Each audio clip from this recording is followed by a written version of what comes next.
A partir deste horário, passamos a vos apresentar o programa evangélico A Voz do Sétimo Anjo.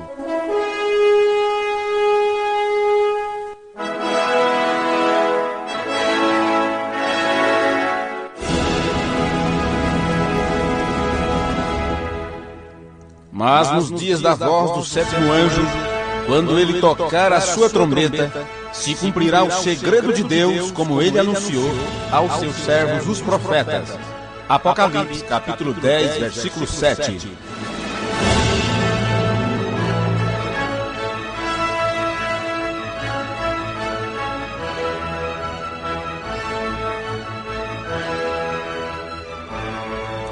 Ouça nesse instante mais uma mensagem que te dá fé de arrebatamento.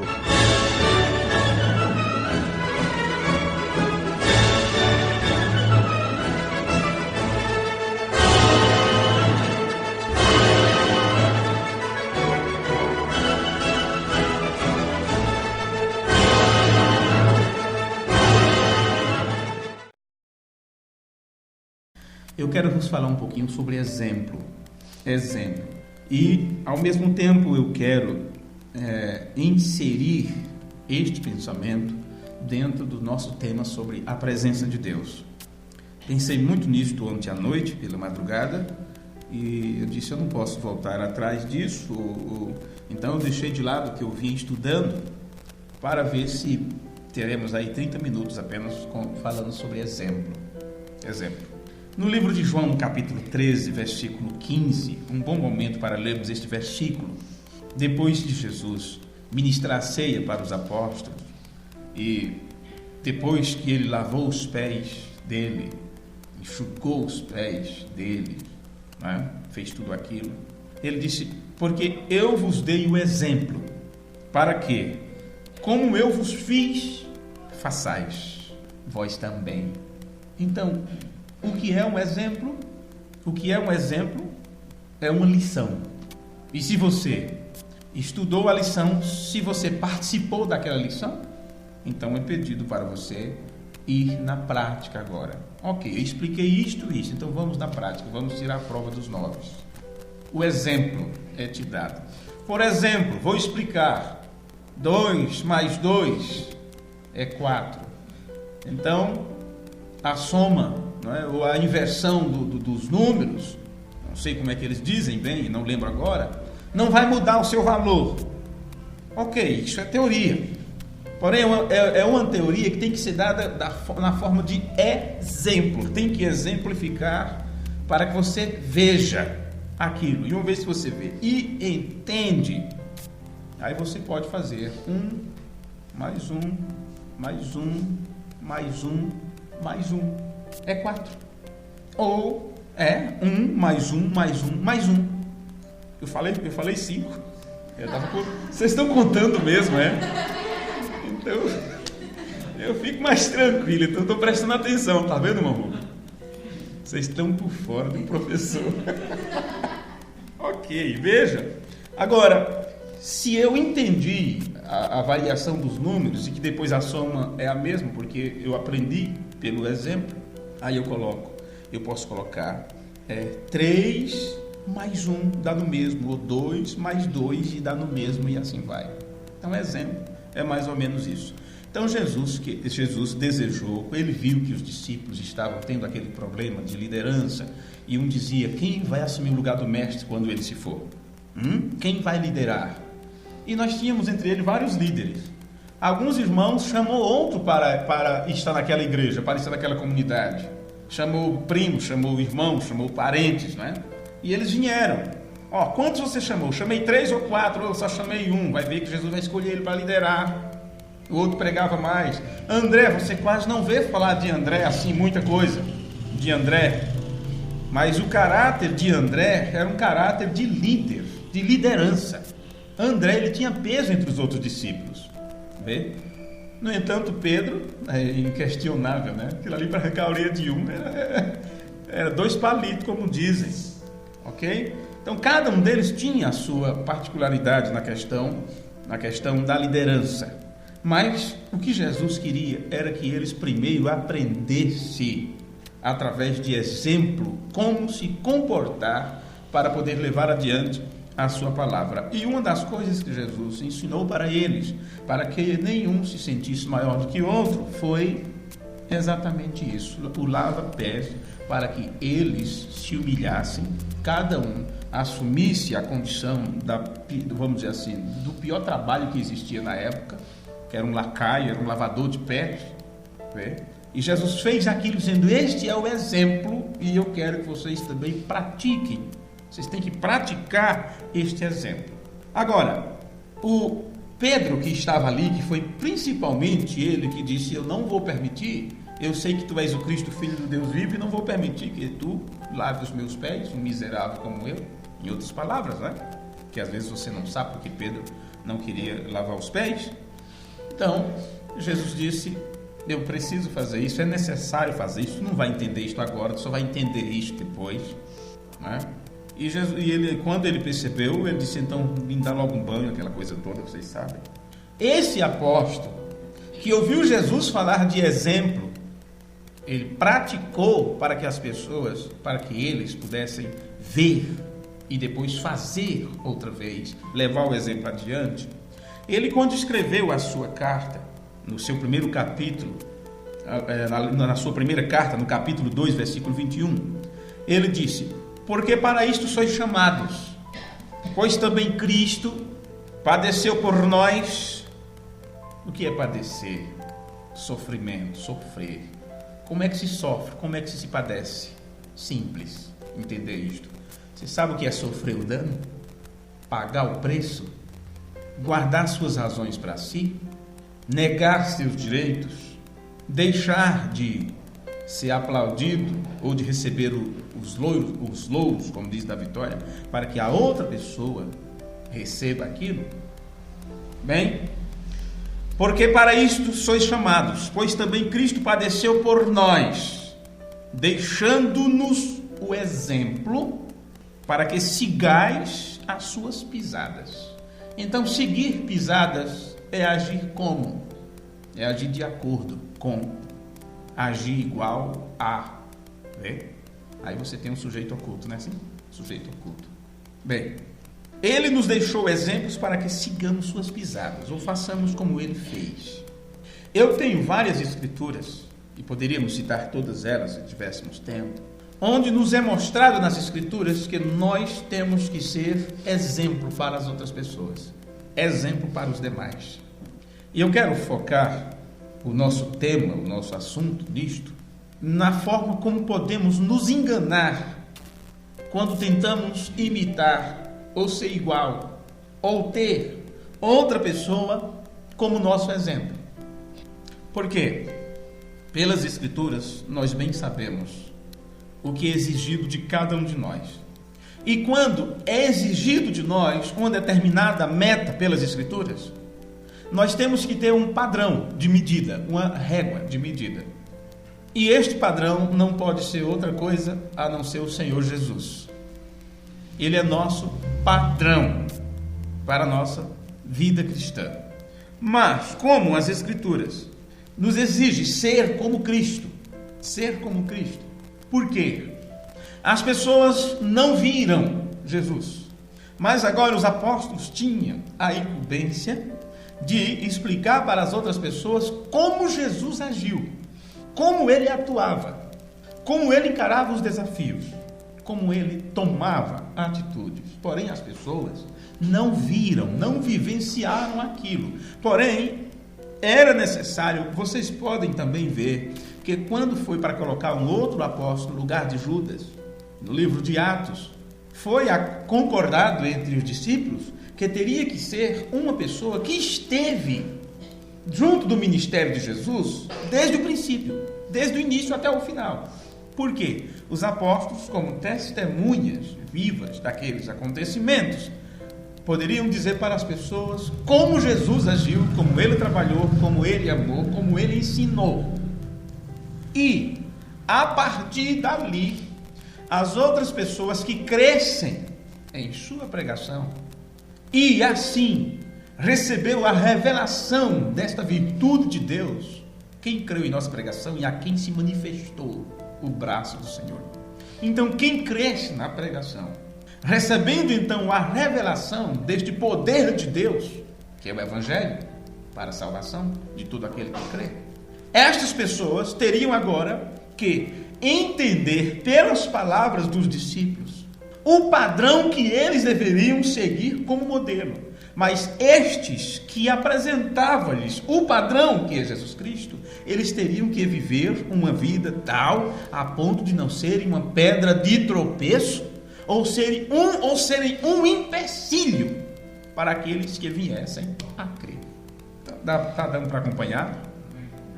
Viu? Ok. Depois, quando for para texto, quem sabe as pessoas poderão entender melhor. Agora, se nós temos um padrão de medida, porém este padrão não é visto com os olhos naturais, só pode ser entendido pelo conhecimento que é dado através da ministração da palavra. Então, é claro, é necessário que a esta palavra, ao ser ministrada, aqueles que ministram, que levam adiante, eles precisam servir também de exemplo. E agora é onde você tem várias escrituras que falam sobre isto. E o mesmo apóstolo Pedro, em sua primeira carta, no capítulo 5, versículo 3, ele disse para aqueles que ministram, para aqueles que estariam de frente ao rebanho, que eles deveriam fazer isto não reclamando, não tendo isto como um fardo pesado, quando fosse explicar para as pessoas o padrão, levar as pessoas a Cristo. Mas ele disse, nem como tendo domínio sobre a herança de Deus, mas servindo de exemplo ao rebanho. Veja. Agora, isto aqui não trata apenas daqueles que fazem parte do ministério. Isto também fala daqueles que têm o seu rebanho particular, o seu lar, a sua casa. Porque, para começar, a sua casa a igreja é uma continuidade do seu lar, da sua casa. Você não saiu da igreja para a sua casa, você saiu da casa para a igreja e volta para casa outra vez. É uma extensão da casa. Então, se você tem liderança dentro do seu lar, seja como homem ou como mulher, então você precisa, ao dar ideias, ao querer mostrar algum padrão, você mesmo ser também um padrão, ser um modelo. E é nesta parte que nós temos aqui uma corrente sustentando o peso. E é nesta parte que entra o elo fraco na corrente, que é eu, que é você.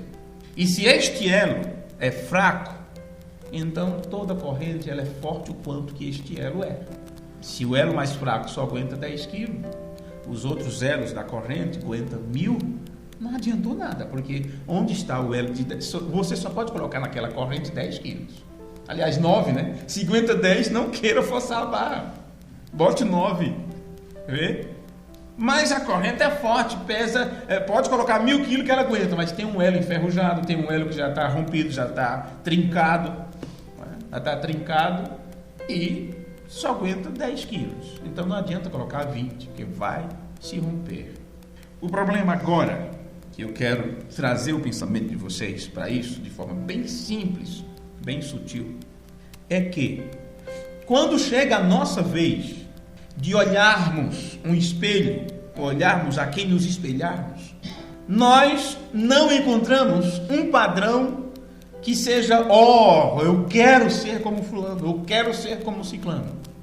E este é o desejo de todos nós, é se sentir seguro, porque você diz, minha fé é fraca, mas fulano, e é justamente aquela pessoa a quem você vai pedir oração. Ora por mim, irmão, ora por mim. Como se aquela pessoa tivesse uma oração mais forte do que a sua. Você diz porque aquela irmã é uma irmã de oração, aquele irmão é um irmão abençoado. Você não conhece. Você está vendo por fora. Você o encontra na igreja. Você não convive. Aquela pessoa também tem seus problemas, tem suas dificuldades. Daí a pouco você diz, puxa, eu queria que esse médico receitasse um remédio bom para minha pressão alta. Mas agora eu descubro que ele está quase morrendo de pressão alta também. Aí vem aquela ideia, médico, por que tu não cura a ti mesmo? Aí você vai confiar em quem? Então, até aqui, onde eu tenho chegado, eu não preciso entrar em profundidade com isto. Vocês já devem perceber, já é necessário que vocês percebam que é neste ponto onde está a falha. É neste ponto onde você vê que as pessoas estão debandando, estão saindo, estão perdendo o interesse em ser cristão ou viver a vida cristã. Já não tem mais o interesse de antes, porque é como se você olhasse para todos os lados e não encontrasse um modelo, não encontrasse um padrão. Estava mostrando hoje para as meninas a forma como alguns ministros estão revelando os segredos dos corações das pessoas para ganhar fama, para serem convidados para grandes campanhas. Eles fazem uma pesquisa na internet, eles fazem uma pesquisa no Orkut, Facebook, seja o que for, descobrem a vida das pessoas, do mesmo jeito que fazem os ladrões, do mesmo jeito que fazem os sequestradores, que primeiro descobre, usa as redes sociais para descobrir senha de banco, seja o que for, teu nome, data de nascimento, quantas pessoas tem na casa, se você comprou carro ou não e tudo. E depois eles têm tua vida na mão, porque você mesmo deu na mão do ladrão. Você dá a chave da casa na mão do ladrão e ainda viaja. Então, claro, isso é explorado por todos os lados. Então, alguns grandes missionários famosos estão fazendo a mesma coisa. Eles vão lá, descobrem a data de nascimento, onde nasceu, aquela coisa toda, vai pregar naquela região.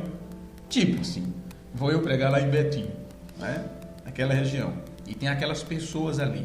Eu já sei quem foi convidado, sei quantos membros vão estar por ali, aquela coisa toda. Eu pego essas pessoas, o nome delas, de alguma forma, e noite adentro na internet, descubro ali data de nascimento, onde essas pessoas moram. Porque está tudo nas redes sociais. Virou uma febre, as pessoas querem ser vistas, porque é o mesmo espírito dos Big Brother, não sei das quantas aí. Mesma coisa, é a mesma coisa. Tanto pegou o mundo normalzinho como os crentes também. Não tem diferença. As pessoas querem ser vistas, querem ser admirados, elogiados, não é? E serem votados, cutucados. É cutuca agora que chama, né? Cutuca, né?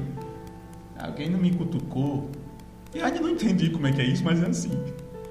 Ninguém me cutucou no Facebook, ninguém me cutucou em tal canto, ninguém mandou mensagem para mim, ninguém manda um recado.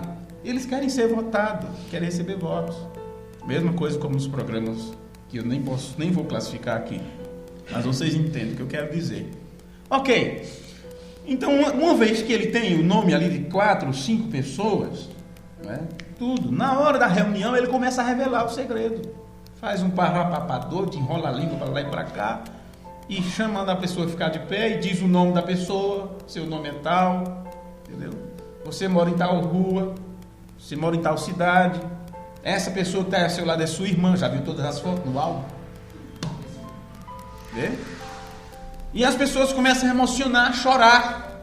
Choram, que é uma beleza. E você sabe que a emoção leva ela a um estágio mental que ultrapassa o limite normal, e as pessoas recebem bênção, saem aliviadas, são curadas, acham que Deus falou realmente com elas, porque são sugestionadas. Agora me diga, quando você vê toda essa falcatrua e tudo que poderíamos citar aqui sobre o que está acontecendo no mundo, que desejo tem as pessoas de servir a Deus ou de ser crentes, se os crentes viraram a pior raça, a pior desgraça nessa terra?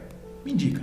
Pior vergonha hoje é você pegar dinheiro, fazer negócio com crente, é você fazer negócio, vender ou comprar, acertar, fazer algum acerto com crente. É a pior coisa. Pior coisa. Vai comprar numa loja hoje, vou fazer um tipo de serviço? Depende, né? Mas a 80% de chance é a pessoa saber que você é crente e já contar teu crédito. Um pastor falou para mim, irmão, eu fui comprar uma tinta, Vou comprar uma tinta e faltou um pouco de dinheiro, né? Ele disse que levava depois. E daí depois eu trago, porque eu sou pastor. O senhor é pastor, o senhor é crente? Se o senhor fosse um feiticeiro, eu te vendia. O senhor é crente? É o que eu acabei de falar, eu sei. Eu sei dessa realidade. Eu sei que o mundo está nessa situação e está desse jeito. Diga-me, vá hoje em qualquer instituição, manicômio ou manicômio? Só entenda a pronúncia, viu? Vá hoje na FEBEM, vá hoje em qualquer penitenciária, observe que os drogados, observe que os traficantes, assassinos, tudo são filhos de crente. Por quê? que aconteceu? Eles se desenganaram. Em algum momento em suas vidas, eles tiveram um colapso nervoso. E isto foi porque eles perderam em si a esperança de levar adiante aquilo que aprenderam, de serem o que deveriam ser. Não deveriam, como se eles tivessem sido predestinados para ser salvos e eles entraram por outro caminho, porque não tem como um salvo se perder, não tem como filho de Deus ir para o lago de fogo. Não, senhores. Não é? Mas, vamos dizer assim, eles deveriam ter caminhado, ter partilhado desta experiência, mas eles não quiseram, eles rejeitaram, porque tudo que se lhes apresentou foi um exemplo falho, foi um vaso quebrado, foi um altar rachado, e eles se sentiram perdidos, sem esperança, sem futuro, como um rapazinho que quando era pequeno viu história sobre isto, um garotinho aí, seus 13 anos, 14 anos, e na escola ele queria ter algum dinheirinho, alguma coisa assim. Ele foi onde era vendidas as merendas escolares e ele pegou uma pequena quantia de dinheiro para comprar algum brinquedo, alguma coisa, né? Roubou aquele dinheiro, mas foi descoberto aquilo. De alguma forma, algum colega disse: rapaz, foi você que pegou? E aí aquilo mexeu no seu coração. Quem de vocês não já pegaram alguma coisa escondida? Me diga, quem? Eu lembro quando eu roubei umas garrafas de tia Quitéria. Você pensa que eu esqueço disso? Nunca esqueci. Demorou para me pedir perdão, viu? Porque as garrafas valiam, era 50 centavos, seria hoje 5 centavos. E com aquilo eu comprava uma bolacha, nós chamava Cipã. A Júlio lembra da Cipã, né? A gente é da mesma idade praticamente. Com a venda de uma daquelas garrafas, a gente comprava uma Cipã, era uma bolachinha assim. Oh, mas não dava outra. As garrafas estavam velhas do lado de fora, assim, guardadas, ou dentro de um quarto, cheia de casa, de telha de aranha. Aquela que estava boa, já faz tempo que ela não vê isso, não quer mais não. De vez em quando eu pegava uma garrafa, colocava debaixo da camisa e saía todo duro, por dentro do mato. Quando eu vi que estava longe da casa, tome carreira, ia direto para a bodega para vender aquela garrafa, trocava por uma bolachinha. Fiz isso muitas vezes. 8 anos, por aí, 7 anos. Oh, meu Deus. Quando, depois de grande, depois de crescido, que eu me entendi de gente, que eu fui conversar com ela e contei, mas ela deu tanta risada, mas ela riu tanto. Disse: era você que roubava minhas garrafas? Pois é, Titeiro, eu queria pedir perdão, mas deixa de ser besta, menino, aquela coisa. Ok, mas pelo menos me aliviou, né? Pedi desculpa pelo mal feito. Veja, na história desse menino, ele pegou um dinheiro lá na tesouraria, alguma coisa assim, e ele se arrependeu daquilo, e ele voltou e devolveu para a professora. Ele devolveu aquilo para a professora. Porém, com o passar do tempo, esse dinheiro continuou roubado, continuou sumido, esse dinheiro não apareceu. Vê? E toda a escola dizia que esse menino era o ladrão daquele dinheiro.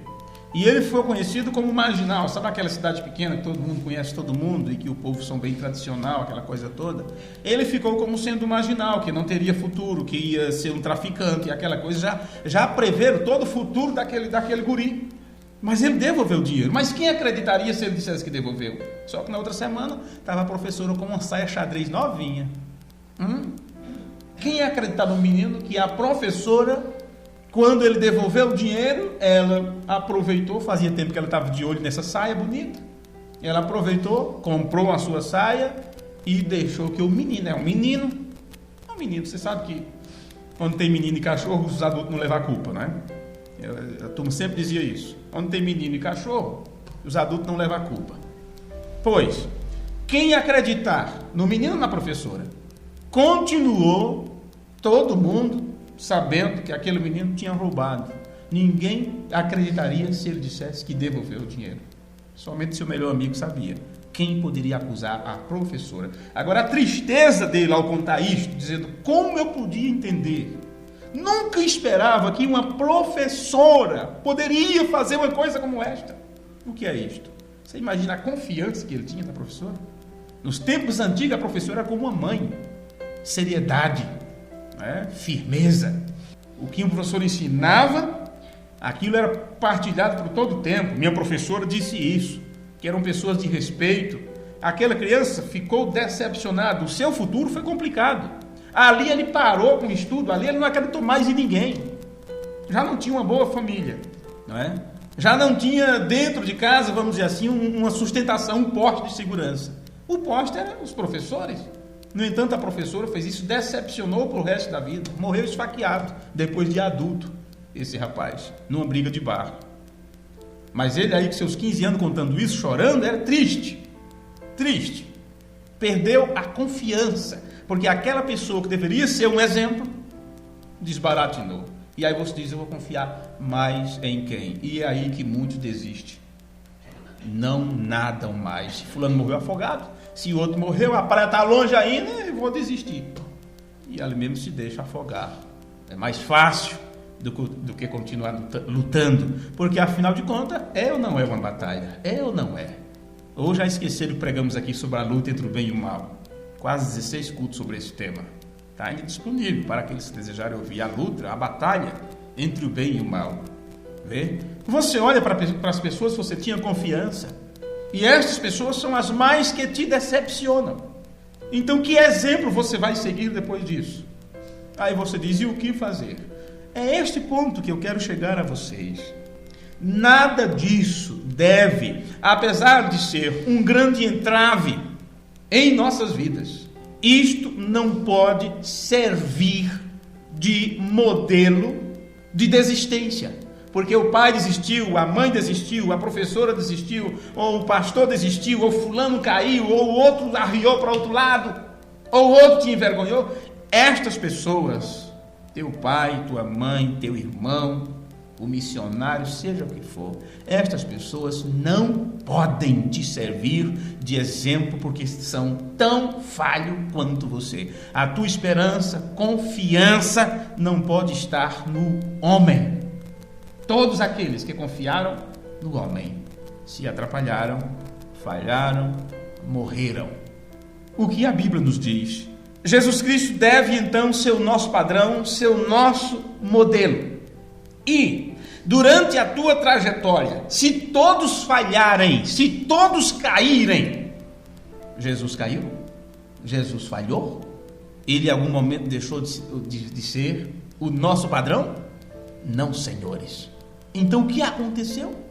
O que aconteceu foi uma religião baseada em decisão humana, em direção humana. Ficamos olhando um para o outro, acostumamos-nos a elogiar o outro, a falar do outro, a procurar virtude nos outros, como se não fosse nós a dar exemplo de virtude. Sempre procuramos em alguém. Ora, se todo mundo fosse escorar em alguém, esse alguém vai cair, não vai poder com todo o peso. Vê? Não vai poder com todo o peso. Alguém que deve ser um exemplo teu, ou que deveria, ou que deve, ou que é teu exemplo, não pode ser outra coisa a não ser uma seta indicativa para te apontar para a cruz, para te apontar para Cristo. Todos aqueles que têm liderança, seja de uma igreja, de uma escola, de um lar, estou falando no sentido de evangelho de Cristo, não de acordo com o mundo, né? Senão você vai, minha professora, misericórdia. Então esqueça a professora, ela não te serve de exemplo. Esqueça o professor, ele não te serve de exemplo. Esqueça teu pai, tua mãe, teu pastor, teu diácono, não, nenhum deles te serve de exemplo. E eles estão ali, cada um deles, para ser teu exemplo. Um pai de família tem um ministério muito tremendo. Ele representa Deus naquela casa. Deus é pai de família. Jeová é pai de família. Todo o plano de Deus é ele como pai, com vários filhos ao seu redor. Então, diga-me, por que Deus confiaria a você um bebê, uma criança, para você educar, orientar e depois falar para esta criança do papai do céu, que cuida, o provedor da vida, para fazer esta pessoa ter consciência de seu estado, do porquê estar aqui na terra, e que tem um pai que está acima de todos nós, que nos ama, que cuida de nós, que espera de nós algo.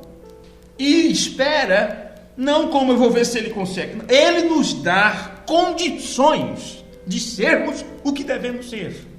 Mas quando você põe seu foco, põe sua atenção na outra pessoa, no ser humano, seja ele quem for, você estará fadado a cair, porque a partir do momento que essa pessoa desliza, que essa pessoa sucumbe, que esta pessoa volta atrás, você vai voltar também, você vai cair também, às vezes primeiro do que a pessoa. Isto é certo. Vocês podem entender isto pelas Escrituras. Agora, exemplo é frase ou palavra citada para apoiar uma definição. Exemplo é uma regra. É aquilo que pode ou deve ser imitado. Exemplo é modelo. É uma lição. Então, quando o exemplo é uma lição, veja o que disse Judas. Judas, não o discípulo que traiu a Jesus, tinha outro Judas, que às vezes tem criança que não sabe, diz misericórdia, mas Judas não foi quem traiu a Jesus, não é o mal, porque está citando ele no culto. Ele tinha dois Judas, né? Um que traiu e o outro que era um apóstolo verdadeiro. Judas, no capítulo 1, versículo 7, ele diz: assim como Sodoma e Gomorra. Você sabe o que aconteceu com Sodoma e Gomorra, não sabe? Foram queimados. Fogo atômico de Deus, pum, destruiu todos. Agora, não somente Sodoma e Gomorra, que às vezes citamos mais essas duas cidades. Mas sabe o que aqui Judas escreve? Ele diz: assim como Sodoma e Gomorra e as cidades circunvizinhas. O que aconteceu com essas cidades vizinhas? Talvez eram cidades menores, com menos fama. Então eles teriam a tendência de admirar Sodoma e Gomorra e ter o padrão de vida dos sodomitas como exemplo. Como exemplo. E o que resultou disto? A vida que tinha nessa cidade, o padrão de vida, o comportamento que se tinha, era imitado por estas outras cidades. E eles não ficaram, então, fora do castigo. Veja, talvez você nunca pensou sobre isto. Assim como Sodoma e Gomorra e as cidades circunvizinhas, que havendo-se entregue à fornicação como aqueles. O que é que a Bíblia está dizendo assim? Aqui, nós tínhamos Sodoma e Gomorra, grande centro comercial, grandes cidades, mas tinham cidades vizinhas a estas, que imitaram o mesmo proceder, o mesmo padrão de vida. Se todos fazem isso, por que eu não vou fazer também? Se o filho de fulano fez, por que eu não vou fazer? Meu amigo, por que será que só queremos imitar os exemplos ruins? Por que temos a facilidade de imitar os exemplos errados? Se a filha do fulano fez, eu vou fazer também. Se o filho de fulano fez, eu vou fazer. Eu vi a irmã fulano de tal usando uma roupa assim assada, eu vi ela com o cabelo assim assado, eu vou fazer também. Então segue o exemplo, tem as outras pessoas como teu exemplo. Vai ver onde você vai terminar. O nosso exemplo é Jesus Cristo. Porque qualquer exemplo humano está fadado ao fracasso. E se as pessoas aprendessem isto e não ficassem com aquela santidade fabricada, fajuta, e dizem, seja como eu sou, seja como os filhos de fulano, seja como as filhas de ciclano, isso vai falhar. Esse modelo falha, esse modelo está fadado a cair. O que temos que entender é que Deus estabeleceu um modelo. Ok, já que nosso tema durante todos esses meses tem sido sobre a presença, então deixe-nos encaixar isso aqui para vocês, rapidamente. Não preciso falar durante todo o culto sobre presença. O tema é este durante todos estes meses. Mas o que aconteceu no Antigo Testamento? Abraão vinha de uma batalha, se encontrou com Melquisedeque. Já sabemos que Melquisedeque era Deus, sem pai, sem mãe, sem genealogia, sem princípio de vida, nem fim de vida. Isso é o que Paulo nos mostra no livro de Hebreus. Se Melquisedeque não tem pai nem mãe, como pode você vir à existência sem um pai e sem uma mãe? A menos que você seja a semente original, né? A menos que você seja o provedor. Agora, sem princípios de dias nem fins de vida. Então, se ele não tem princípio e nem tem fim, Melquisedeque existe até hoje. E só existe um ser que é imortal, que não tem princípio nem fim, e este é Deus. Certo? O que é que Melquisedeque fez? Deus, na forma de Melquisedeque, ele fez o quê? Ele se apresentou para Abraão como um sacerdote de Deus Altíssimo. O que Melquisedeque estava fazendo? O que Deus estava fazendo? Ele estava estabelecendo um modelo de sacerdote. Um modelo. E este modelo, ele já estava mostrando como iria atuar o seu filho. Melquisedeque, Deus mesmo, entrou em cena no tempo de Abraão, e ali ele mostrou, deixou registrado nas páginas da história humana, como seria seu filho quando assumisse o sacerdócio.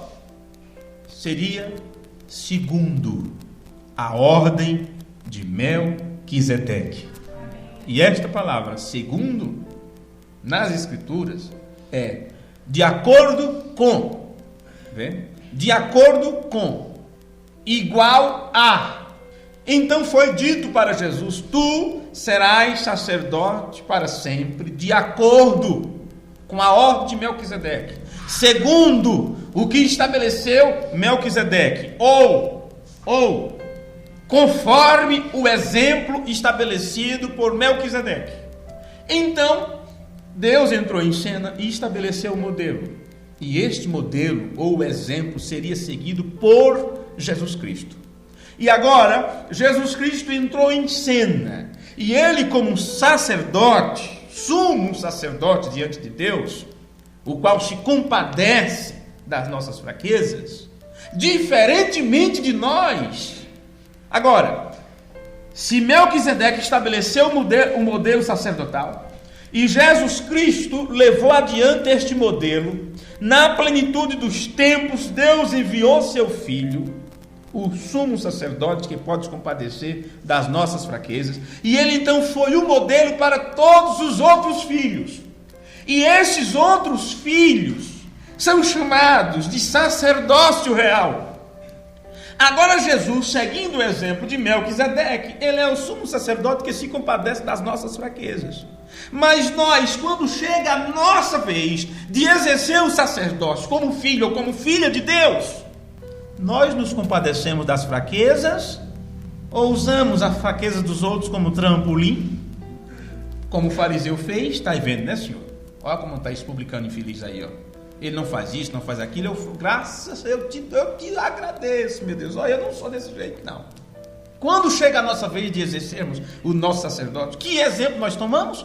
Nós nos compadecemos dos mais fracos e ignorantes, ou usamos aquilo para fofoca, ou para... então eu vou ser assim também. Veja que diferença. Veja. Como faz Jesus como sacerdote?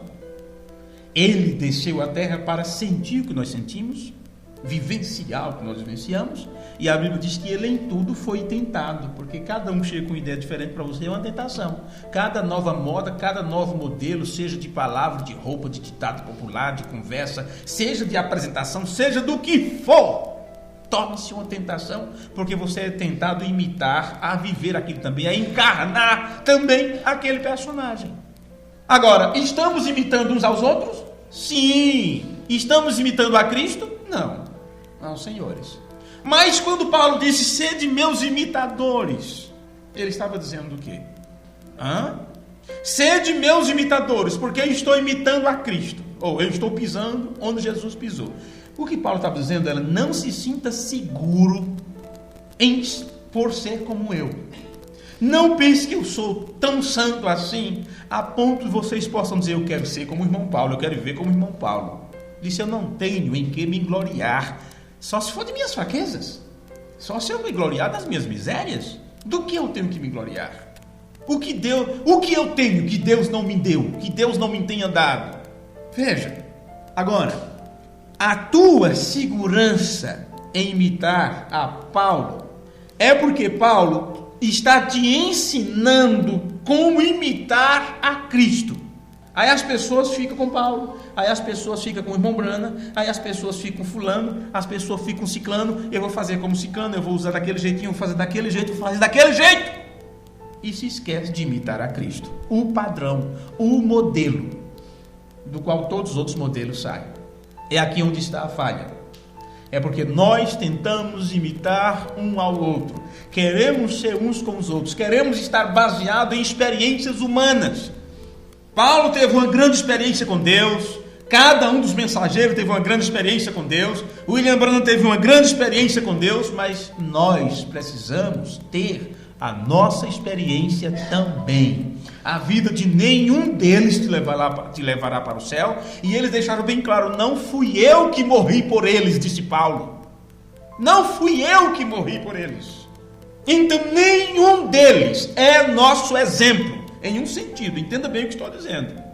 Mas não tente imitar o William Branham, não tente imitar seu pai, não tente imitar sua mãe, não tente imitar nem mesmo os apóstolos. Você tem que imitar a Jesus Cristo. Cada um deles foi uma seta, dizendo: eu estou aqui para dizer, olha, é Ele, é Ele, é Ele. As pessoas ficam olhando para o homem, olhando para o vaso, e esquece que o vaso é tão quebrável quanto você. E você se esquece que aquele vaso que se quebra, e quando o vaso se quebra e até derrama o líquido, aquilo pode ser aproveitado, não pode? Aquilo é levado outra vez para a fornalha, aquilo é moído outra vez e é feito um novo vaso. A reciclagem está aí para te provar isso.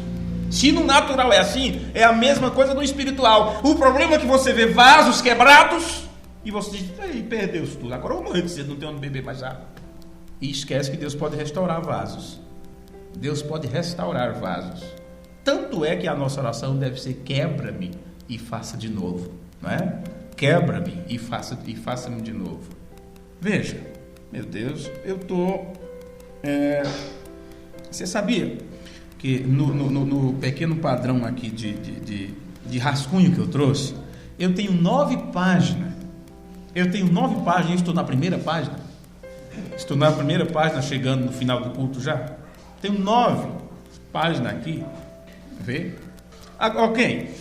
Veja, vamos pensar um pouquinho então, porque se eu me estender mais adiante, eu vou ficar no meio do assunto. E poderíamos já parar por aqui, nessa primeira parte.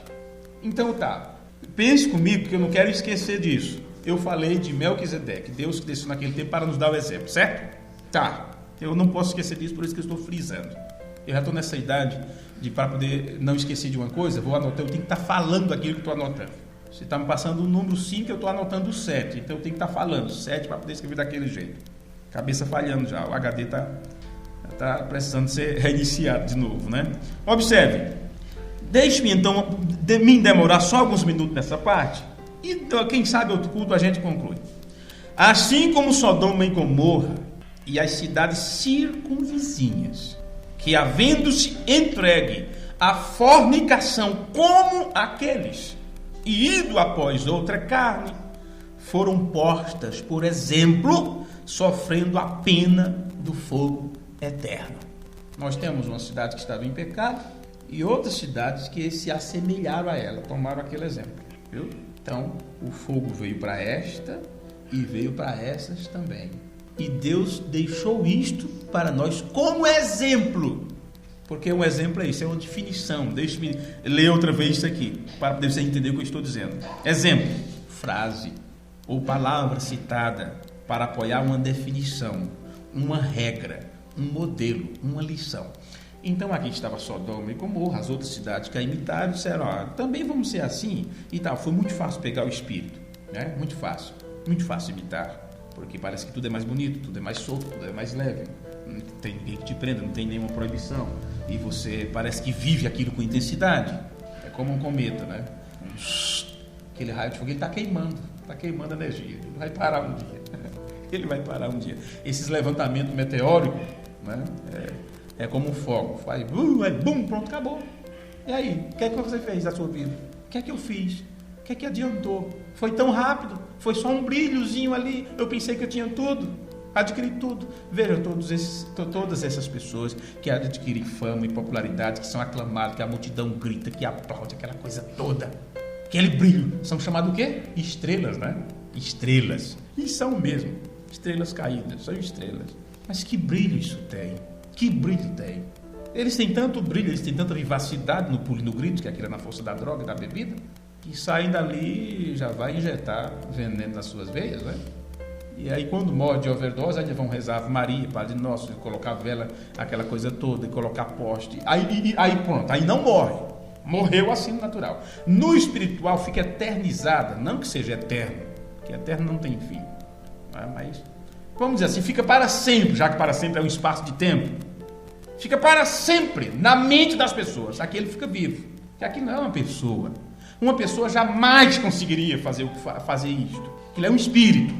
E aquela unção toma conta das pessoas. Então estas pessoas morrem, se acaba. Porém, a vida, aquele espírito que não morre, o espírito não morre. A pessoa morre, mas o espírito não. Aquele espírito já cumpriu seu papel quando estava usando aquela pessoa, levando adiante aquela unção. Então as pessoas dali por diante se tornarão, a pessoa se torna mais famosa na morte do que enquanto esteve com vida.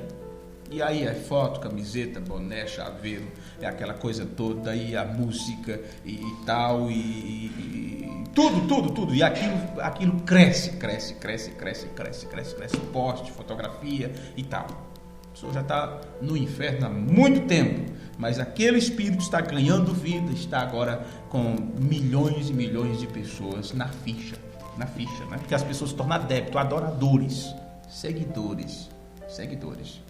Indigno, não é como se Jesus estivesse perdendo a batalha? Que a gente não vê essa mesma vivacidade para servir a Cristo, não vê. Tudo é mais careta, tudo é mais barato. Que alegria temos, né? Que alegria se tem.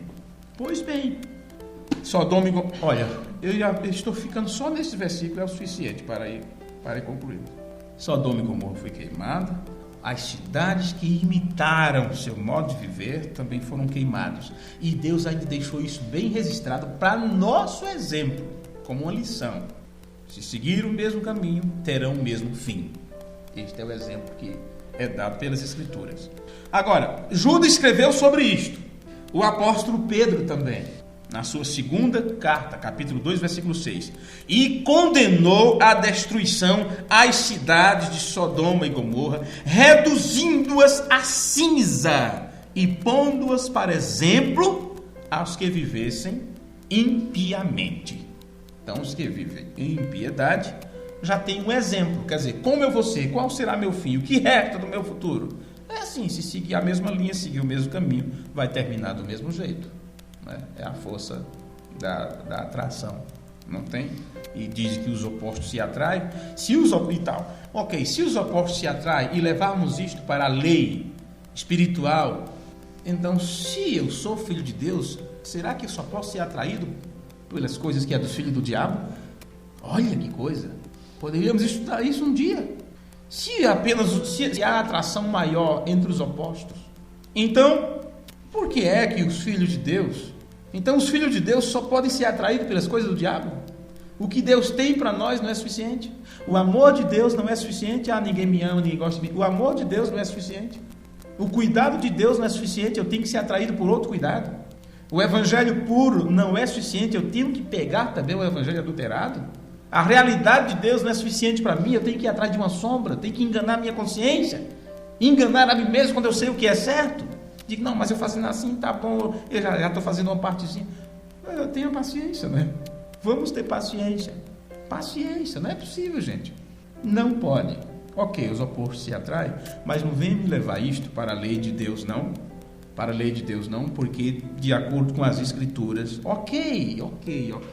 Veja, se é uma lei, e existem leis boas e leis ruins.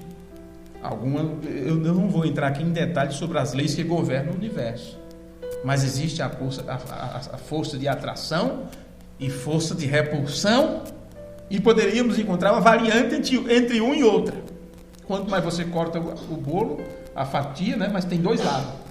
Quanto uma fatia é fina, mesmo assim você vai mostrar os dois lados. É fino esse papel? Fino. Ele pode ser aberto em dois. Viu? Ele pode ser aberto em dois, a ponto de não poder se escrever nada nele. É assim as coisas. Então, se existe uma atração do inferno nos puxando para baixo, que é o oposto do céu, esta força foi quebrada por Jesus Cristo. Amém. ou não adiantaria nada ele ser nosso exemplo. Se ele desceu à terra para ser nosso exemplo, e está registrado nas Escrituras, siga suas pisadas. Ele andou e deixou os rastros, quer dizer, nos deixou modelo para que você viva assim também. Então eu não tenho desculpa para dizer, mas eu não posso, a carne é fraca, eu não consigo, eu não dou conta, porque as coisas do mundo me atraem mais, é tudo mais bonito. Ok, mas isso foi rompido, você não tem por que ter a mente escravizada. Existe libertação para isso. Então, olha como eu vou concluir isto. Viu? Melquisedeque entrou em cena no tempo de Abraão e deu o modelo de como seria seu filho. Na plenitude dos tempos, Deus enviou o seu filho ao mundo como propiciação por nossos pecados, para quebrar os grilhões, quebrar as cadeias, as trancas de ferro, seja o que for, romper as forças do inferno. Pagou o preço, porque todo o problema estava no pecado. Era a imã que podia nos puxar para o inferno. Jesus venceu tudo isso. Ele mostra no livro de Apocalipse: eu tenho a chave da morte e do inferno. Morte é separação de Deus. Por que ele tem a chave disso também? Porque a separação que o homem tinha de Deus, Jesus veio e ficou como uma ponte. Ele é a chave, veja, que nos leva de volta para Deus. E sendo assim, tranca a porta do inferno para nós. Não tem como você ir para o inferno se ele quebrou a força que poderia te puxar para lá, quando pagou o preço pelo pecado, e ele mesmo sendo a porta para o céu. Veja que coisa. E ele diz: quem entrar por mim, entrará, sairá, achará pastagem, vai estar livre. Está livre do inimigo. Ok, este foi o trabalho de Jesus Cristo. 2000 anos tem se passado desses acontecimentos. Então Deus Criador, que estabeleceu o modelo lá, primeiro, ele como pai, disse: eu vou mostrar para o meu filho como é o modelo, porque uma vez que o filho assuma este modelo, então todos os outros filhos olharão do irmão mais velho como é a forma de se comportar, porque este irmão mais velho aprendeu direto comigo, ele estava comigo, ele me viu. Ninguém viu o pai a não ser o filho que estava no pai, estava no seio do pai. Então este traz o conhecimento do pai, vocês sabem tudo isso. Então quando Deus mandou seu filho como nosso exemplo, passou 2000 anos. A Bíblia registrada, tudo sobre o cristianismo, tudo o comportamento, tudo estabelecido. Quando chega nesse tempo final, o que acontece na manifestação do Filho do Homem? Deus entra em cena outra vez. Deus desce à terra. Ele manifesta a sua grande, gloriosa presença nesse tempo do fim, porque ele mesmo quer fazer o exame. Sabe o que é o exame? O exame admissional. Foi do exame admissional que o Manjúlio não passou, não. Foi? Viu? Para que o exame? Para que o exame? Para que? Eu estou bem, tá bem? Foi no exame adicional que o médico disse: você não pode entrar na firma, não. Você tem um problema aí, rapaz, vai operar isso. Olha, o grande Deus desceu nesse tempo do fim para nos fazer o exame, porque é um momento de entrada, porque Êxodo se trata disso. Entenda, as pessoas dizem: olha, quem está pregando sobre a terceira etapa, o que é isso, o que é aquilo? Gente, entenda, o 7º selo traz Cristo, Deus mesmo, o Espírito Santo à terra. Veja, e isto é o que? Isto está debaixo do mistério do 7º selo. Isto tem que trazer descanso para a igreja. A igreja não pode descansar numa pessoa, num homem, no ministro, na igreja, no companheirismo. Se você tiver seu descanso disso, você está perdido. Deus desceu em cena nesse tempo do fim, para ele mesmo prestar, ou nos prestar, este exame. Porque você é que tem que ser examinado, né? É você que tem que ser examinado. Ou fazer ali o exame. Que exame você vai fazer? Eu vou fazer. Não é só exame de sangue, não, viu? Eu tenho um exame hoje no meu estudo lá, eu tenho que dar uma prova sobre geografia, tem que uma matéria lá e tal. Hoje é dia de prova, que é dia de exame. Mesma coisa, não é isso? Prova e exame. Pronto. Era isso que eu queria chegar. Deus mesmo que veio para olhar isso de perto. O que Deus veio fazer neste tempo do fim foi olhar com seus próprios olhos, bem diante de nossa face, se nós estamos ou não, seguindo o exemplo que ele nos deu, que foi o seu Filho. Porque todos aqueles que quiserem caminhar baseando-se no exemplo humano, se fulano foi, eu vou, se meu pai obedeceu, obedeço, se minha mãe obedeceu, obedeço, tá. Como é que dizemos aí fora, tá ferrado, né? Quer dizer, está acabado. Você não pode ser o exemplo para quem quer que seja, viu? Teus filhos, meus filhos, nossos parentes não podem ser exemplo para quem quer que seja. Eu fiquei injuriado, embasbacado, eu nem sei como dizer aqui, quando um irmão muito sério disse: olha, aquele ali é o pastor fulano de tal? É aquilo ali mesmo. Que eu estava olhando umas fotos lá, não sei aonde, vi que a filha dele estava usando um Transilim. Essas coisas dá vontade de vomitar. A verdade é essa. E o que é que tem a ver? De que tem a ver? Você quer que ele ou ela seja o seu exemplo? As pessoas continuam criança, porque o evangelho que lhes foi ensinado foi o evangelho fabricado, religiosidade humana. Quando a minha santidade depende da tua, quando a tua obediência depende da minha.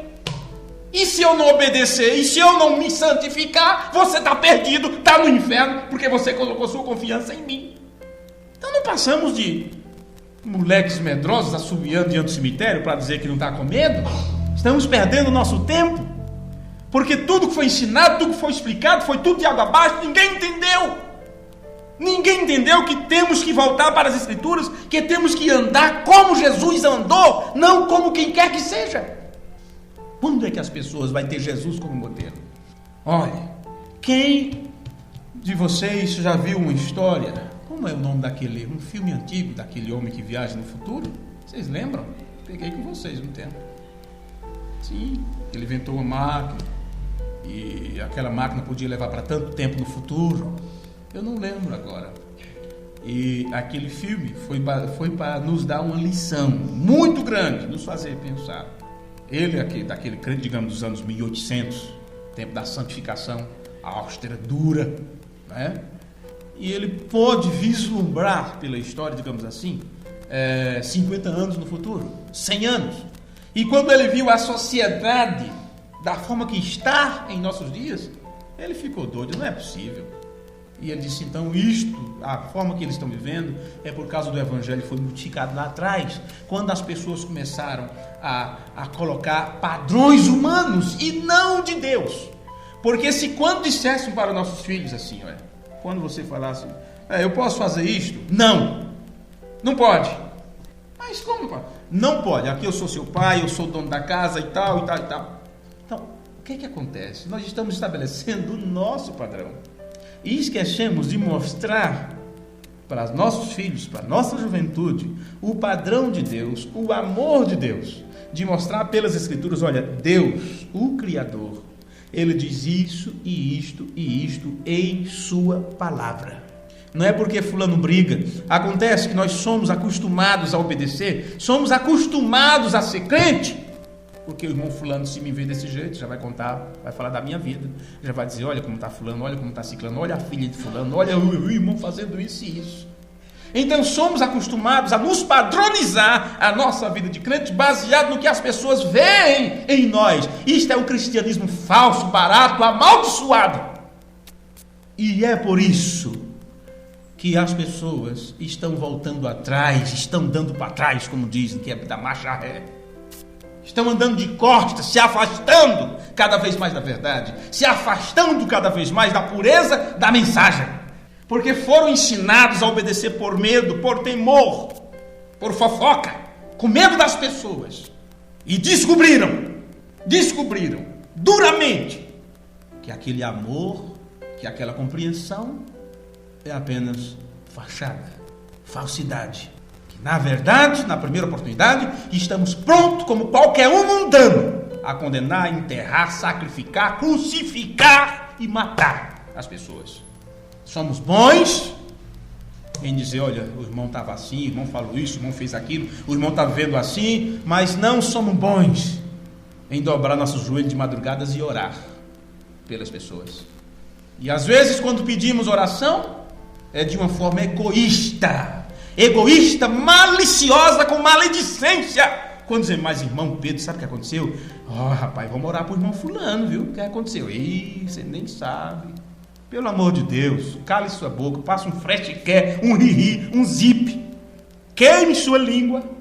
Porque não é essa forma que Jesus faz, não é essa forma de sacerdote que se compadece da fraqueza dos outros, que assume o lugar dos outros, que está disposto a morrer pelos outros. Se nós realmente estivéssemos dispostos a ter Jesus como exemplo, nós teríamos filhos mais obedientes, nós teríamos amigos com sede do Evangelho. Mas quando eles olham para nós e não veem em nós o mesmo sentimento que houve em Cristo Jesus, eles dizem: eu vou fazer o quê? Eu vou para onde? Vou confiar em quem? Porque nós não nos ensinamos com o nosso próprio exemplo que o padrão é Jesus Cristo, a atitude de Cristo, a vida de Cristo, a obediência ao Evangelho por temor, por medo, com medo do que falam, com medo do que dizem, não vai te fazer nenhum bem, só vai te tornar um religioso, um membro de igreja, um alisador de banco, um enchidor de linguiça, na força da expressão popular. Mas a vida cristã, ela é pautada pelo amor de Deus, pelo temor a Deus, não ao temor ao homem. A Bíblia diz: o Senhor é meu ajudador, não temerei o que me possa fazer o homem. Então, se não for servir a Deus pela palavra de Deus, com o temor de Deus, é melhor você não perder seu tempo. O que aprendemos hoje? O que aprendemos hoje nesse culto? Vamos responder isso para nós mesmos, né? Vamos responder isso para nós mesmos. Bem, eu teria a última coisa aqui para ler. Assim eu fecho só essa página. Eu prometo que não vou comentar. Eu fecho uma página de 9 que eu trouxe. É o que está no sermão A Influência de um Homem sobre o Outro. O William Branham disse nesse sermão, no parágrafo 45: eu sempre quero estar grato por ele em seus dias de jovem, porque ele nunca fez jogo político, ainda que a política talvez estivesse contra ele. Todavia ele permanecia exatamente sobre a linha de Deus, e isto impressionava este pequeno jovem profeta de tal modo a ponto que ele se tornou um herói. Bem, eu disse que nem ia comentar, mas vocês não sabem o que ele está falando, não é? Ele está falando de Isaías, que confiava muito no rei Uzias. Então, ele foi um exemplo para Isaías, o profeta. Agora, influência.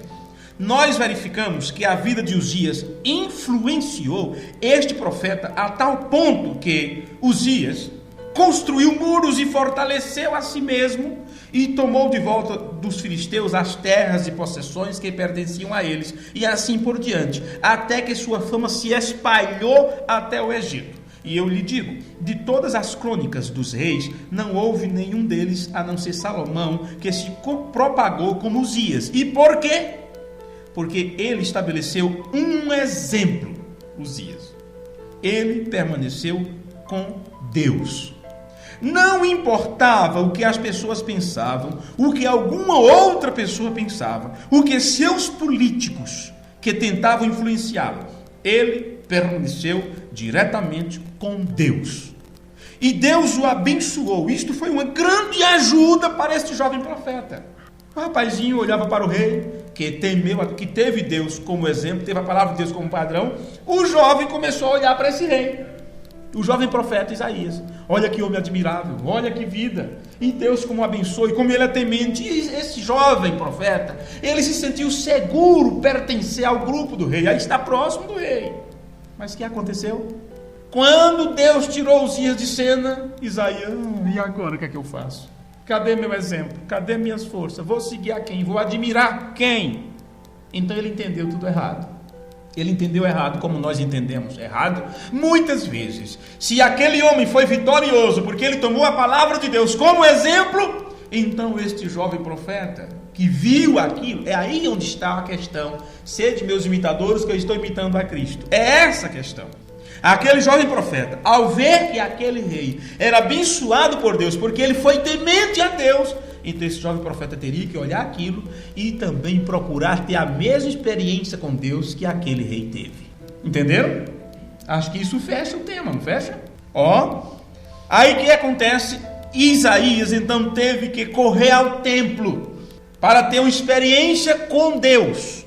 Parágrafo 89. Avisando o templo, ele viu um trono, Deus exaltado, Deus sendo exaltado. Agora veja, este rei que ele havia feito um exemplo diante de Isaías, e Isaías viu que esse rei, tão logo que ele saiu de seu chamado, porque você sabe, Deus o feriu com lepra. Então Isaías pensou: o que devo fazer? Uzias está morto. Ele se apoiava muito na força dele. E ele pensou o quê? Estava arruinado. O que faria? A própria vida para ele tinha chegado ao fim, ou quase ao fim. Já pensou sobre isso? Quando alguém de muita importância te causa um desagrado tão grande, como você fica abalado? Quando alguém que você tinha tanta confiança age como uma pessoa que para você é detestável. E você diz: meu Deus, minha vida acabou, minha confiança acabou, vou crer o quê? Vou confiar em quem? Vê? Foi assim que aconteceu com Uzias. Veja, ele disse: eu estou arruinado. O que ele faria? A própria vida quase tinha chegado ao fim. Logo, o que o jovem profeta fez? Ele caminhou-se até o templo para orar. Diferente do que as pessoas fazem. Meu pai é um tremendo, como poderíamos dizer, né? Um tremendo pilantra. Ele agiu desse jeito, então vou me acabar nas drogas logo, vou logo entregar minha vida, eu pelo menos tenho uma desculpa, não tive um bom lar, não tive um sustento, um sustentar, não tive um apoio, e assim vai. É assim que fazem. Sabe o que Isaías fez? Ele caminhou-se até o templo para orar. Ele caiu prostrado ao altar e ele clamou. Ele clamou. Ele teve sua experiência com Deus e agora ele já não procurou ter um homem como modelo. Ele viu que ele próprio teria que ser o modelo. Amém? Então vamos encerrar por aqui. Que o Senhor vos abençoe. Que Deus os guarde. E assim eu concluí pelo menos uma página. Aí eu já fico aliviado. Quem sabe em qual culto nós vamos concluir isto, falar mais um pouquinho sobre exemplo. Então Deus desceu em cena nesse tempo do fim e disse assim: eu quero ver de perto quem está seguindo o homem ou quem está seguindo o exemplo que eu dei. Este tempo da presença foi isto que Deus veio fazer. Ver, olhar de perto quem está seguindo o exemplo que ele deu.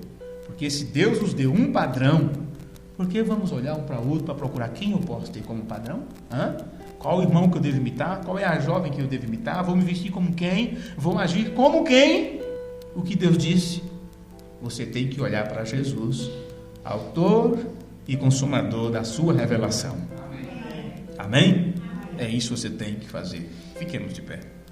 Deus poderoso, te agradecemos nesta hora por tua misericórdia sobre as nossas vidas e obrigado por nos permitir mais uma vez junto com os teus filhos estar num momento como este para ouvir estas coisas, às vezes duras, talvez não colocadas como deveriam ser ou como até mesmo eu gostaria de colocar, mas confio que o Espírito Santo, que está no controle de tudo nas nossas vidas, pode ampliar isto no nosso entendimento e nos fazer ver além das palavras, a entender pelas entrelinhas o que o Espírito quer nos dizer nesta hora. Nos colocamos diante de Ti, pedindo que o Senhor nos ajude, Senhor. Realiza em nós o querer e o efetuar, para sermos modelos ao olhar o modelo de Teu Filho Jesus Cristo, a ser como Ele. Porque com certeza Ele estava imitando ao Seu Pai. E nós que não vimos a esse Deus, porque esse Deus nós não podemos ver, Ele é invisível, saberemos como o Senhor age, como o Senhor é, ao olharmos para Jesus Cristo, e assim seremos imitadores de Cristo nesta terra. Não imitar porque queremos fazer como Ele, para nos apresentar a nós mesmos, mas imitar para que as pessoas, olhando para nós, vejam a Tua vida vivendo através das nossas vidas. Te pedimos isso no amoroso nome de Jesus Cristo, para a Tua glória. Amém. Amém. Bem, assim nós encerramos a transmissão, onde entraremos agora na segunda parte. Que o Senhor abençoe os irmãos que estão nos ouvindo pela internet. Concluímos também a gravação. E entraremos na última parte aqui, onde a igreja local participará da comunhão com esses que vieram hoje. Deus os abençoe, Deus os guarde e até o próximo culto, se Deus nos permitir.